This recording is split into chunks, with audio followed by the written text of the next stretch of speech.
Baik, Assalamualaikum warahmatullahi wabarakatuh. Selamat pagi semuanya. Untuk yang terhormat, Bapak Pujiono selaku dosen pengampu dari mata kuliah Teori Akuntansi. Di sini kami dari kelompok 6 izin untuk mempresentasikan materi terkait model-model penilaian aktiva dan penentuan laba alternatif. Next slide. Sebelum memasuki pada materi kita pada pagi hari ini, izinkan kami untuk memperkenalkan anggota kelompok kami terlebih dahulu. Yang pertama ada Salsabila Atira dengan NIM 019, ada Nadia Faustina dengan NIM akhir 242, lalu ada Manuela Valentera dengan NIM 372, lalu ada saya sendiri Tita Sapsari dengan NIM 421, dan yang terakhir ada Anissa Uswatun dengan NIM 437. Next slide.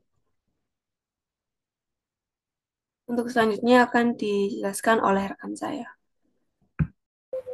Baik, selanjutnya yang pertama kita akan membahas hakikat dari perbedaan. Jadi perbedaan-perbedaan yang terjadi di antara model penilaian aktiva dan penentuan laba alternatif itu timbul dari perbedaan atribut yang akan diukur dan satuan ukuran yang akan digunakan. Next slide.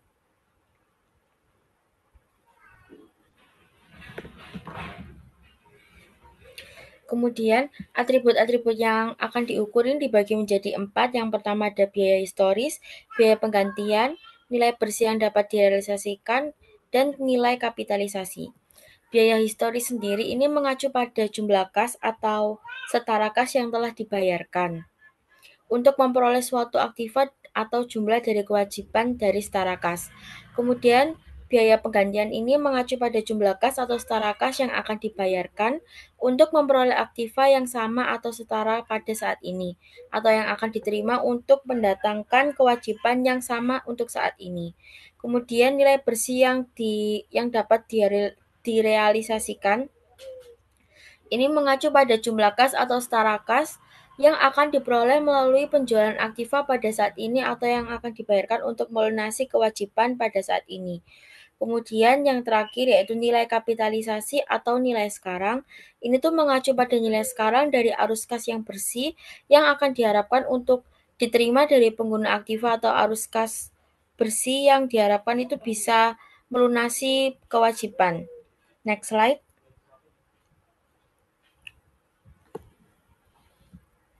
Jadi, pengklasifikasian atribut ini dapat diperoleh dengan 3 cara. Yang pertama, menurut apa yang menjadi fokus di masa lalu, kini, dan juga masa depan. Yang kedua, menurut jenis transaksi yang menimbulkannya. Dan yang terakhir, menurut sifat dari peristiwa yang mengawali pengukuran. Next slide. Kemudian satuan ukuran. Jadi pengukuran-pengukuran akuntansi keuangan ini dapat dilakukan dalam satu dari dua satuan ukuran. Yang pertama ini satuan uang, yang kedua satuan tingkat daya beli. Next slide. Kemudian materi selanjutnya akan dijelaskan oleh rekan saya. Selanjutnya yaitu dasar perbandingan dan juga evaluasi.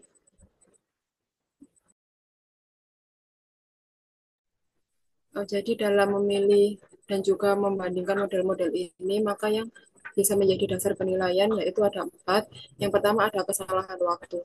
Kesalahan waktu ini terjadi ketika perubahan-perubahan nilai terjadi di suatu periode tertentu, namun diperhitungkan dan juga dilaporkan di periode lain. Atribut yang dikehendaki adalah pengakuan perubahan-perubahan nilai di periode yang sama dengan periode di mana perubahan itu terjadi. Idealnya adalah laba dapat dikaitkan dengan keseluruhan proses dari aktivitas bisnis.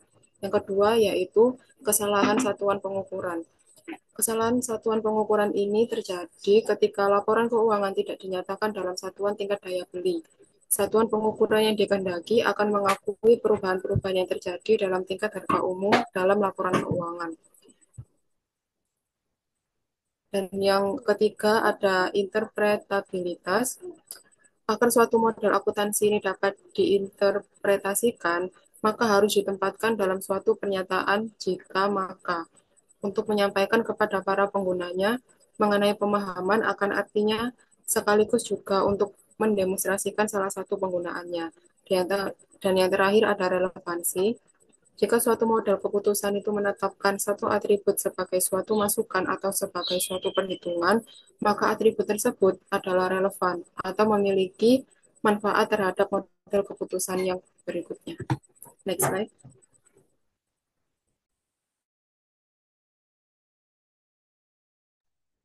Baik, yang selanjutnya yaitu ilustrasi model akuntansi yang berbeda. Next slide.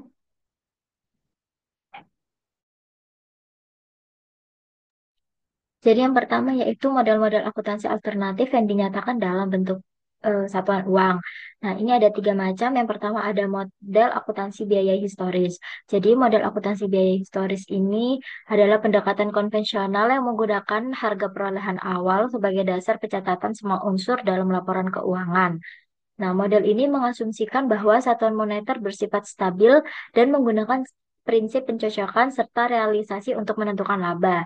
Nah, pendekatan ini memiliki dua kelemahan besar. Yang pertama, terdapat kesalahan waktu, karena laba akuntansi ini mencampurkan transaksi dari periode sekarang dan masa lalu, serta mengabaikan laba yang akan terrealisasi. Terus kelemahan yang kedua yaitu terdapat kesalahan dalam satuan pengukuran karena model ini tidak mencerminkan perubahan harga umum maupun khusus. Next slide. Yang kedua yaitu model akuntansi biaya penggantian. Jadi model akuntansi biaya penggantian ini menilai elemen laporan keuangan berdasarkan harga masuk saat ini, yaitu biaya untuk menggantikan aset pada kondisi sekarang. Nah, laba ini dihitung dari selisih antara pendapatan dan biaya penggantian, serta dibedakan antara laba operasi dan keuntungan maupun kerugian kepemilikan, baik yang telah maupun yang belum terrealisasi. Nah, keunggulan model ini terletak pada kemampuannya untuk mempertahankan produktivitasnya. Namun masih terdapat kesalahan satuan pengukuran karena pada model ini tidak mengakomodasi perubahan dalam tingkat harga umum serta kesalahan waktu dalam pengakuan laba operasi. Meskipun demikian, angka aktiva dapat diinterpretasikan sebagai ukuran fisik atau COG dan dianggap relevan dalam menunjukkan kebutuhan untuk mempertahankan kapasitas produktif perusahaan. Next slide. Lalu yang terakhir ada model nilai bersih yang dapat direalisasikan. Nah, model ini menggunakan nilai bersih yang dapat direalisasikan sebagai dasar pencatatan, yaitu nilai yang diharapkan dari penjualan aset dikurangi dengan biaya yang terkait. Nah, model ini tidak menggunakan prinsip realisasi sehingga laba dapat diakui saat produksi bukan hanya pada saat penjualan. Nah, keunggulan utama dari model ini adalah tidak adanya kesalahan waktu, karena seluruh laba dan kerugian ini dicatat pada saat terjadi. Tetapi tetap terdapat kesalahan satuan pengukuran karena tidak memperhitungkan perubahan tingkat harga umum ataupun harga spesifiknya. Dalam model ini, atribut laporan dinyatakan dalam satuan NOD di laporan laba rugi dan sebagai CEG di neraca. Namun dalam konteks pasar keluaran bukan masukan. Next slide. Baik, selanjutnya kita akan masuk ke menuju ke arah solusi bagi masalah pelaporan keuangan dan perubahan harga. Jadi, pelaporan keuangan dan perubahan harga itu adalah satu langkah maju. FASB itu mempertimbangkan beragam sistem-sistem akuntansi yang dapat dikelompokkan menurut kriteria-kriteria sebagai berikut. Yang pertama, pengukuran persediaan dan aktiva tetap. Itu terdiri dari biaya histori, biaya reproduksi saat ini, biaya penggantian saat ini, nilai bersih yang dapat direalisasikan, terus ada nilai bersih yang dapat direalisasikan dari ekspektasi arus kas di masa mendatang. Selanjutnya ada jumlah yang dapat diperoleh kembali, biaya saat ini, dan yang terakhir ada nilai dari bisnis. Terus yang kedua, ada konsep-konsep pemeliharaan modal. Terdiri dari yang pertama ada pemeliharaan modal keuangan, yang kedua ada pemeliharaan modal fisik, yang ketiga ada unit-unit pengukuran, yang keempat ada pengukuran dalam dolar nominal, dan yang terakhir ada pengukuran dalam dolar konstan. Selanjutnya, persyaratan dari FASB adalah sebagai berikut. Yang pertama, pengungkapan dolar konstan. Yang kedua, pengungkapan biaya saat ini. Yang ketiga, ada data ringkasan 5 tahun. Yang keempat, ada pembatasan. Dan yang terakhir, yang kelima, yaitu ada metodologi. Sehingga FASB itu statement nomor 33 itu meminta dilakukannya dua perhitungan laba tambahan. Satu, perhitungan berhubungan dengan pengaruh-pengaruh dari inflasi umum dan yang lainnya berhubungan dengan perubahan harga-harga khusus. Kedua jenis informasi tersebut dimaksudkan untuk membantu para pengguna mengambil keputusan tentang investasi, pinjaman, dan masalah-masalah lainnya dalam cara-cara khusus sebagai berikut. Pertama, ada penilaian arus kas masa mendatang. Yang kedua, ada penilaian kinerja perusahaan. Yang ketiga, ada penilaian erosi kemampuan operasional. Dan yang terakhir, ada penilaian erosi tingkat daya beli umum.